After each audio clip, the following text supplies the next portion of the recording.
Hi, I'm Paul Battaglia, and this is section 4.2. Now that students have a basic understanding of some integration rules and how it might work, it's time to develop the concept further. And we're going to do that using graphical and numerical representations. So the essential question we would like our students to be able to answer at the end of section 4.2 is, how do we approximate the area of a plane region? So let's get started. Some teaching strategies maybe.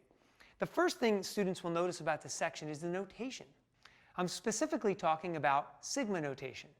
Now, some of the students in your class may have seen this already if they've studied series and sequences. And remember, some may have not. So you have to be the judge as to how involved you need to get with an explanation of that notation. Don't feel that you can just gloss over it, because if students haven't seen it before, they're going to have no idea what you're talking about when you start drawing sigma on the board. Now, to that end, where do we go from here? Well, we look at the rectangles we use to approximate area. And we can either use circumscribed rectangles or inscribed. Make sure students know the difference. Circumscribed is outside the curve and inscribed is inside the curve. The challenge for students might be trying to get them to understand when we have a sum that is an overestimate of the area versus an underestimate. So example 4 does a great job of looking at upper and lower sums. Feel free to walk through that example with your class. Now here's a common mistake you have to watch out for in this section. You'll notice that all the rectangles we're using are of equal widths.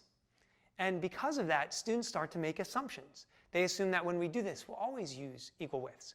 Well, remind them that there's a section coming, 4.3, where Riemann sums are discussed. And in those cases, we don't necessarily always have to use equal widths.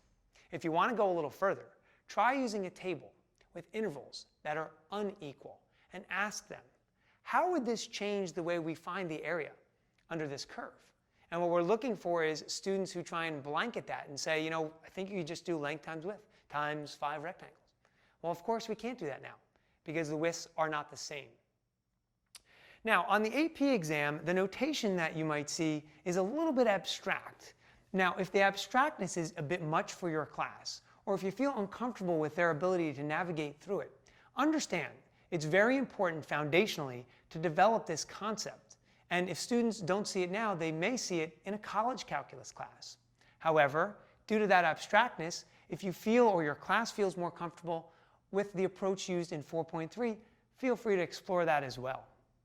I hope these tips have been helpful. I'm sure you'll find much success in section 4.2.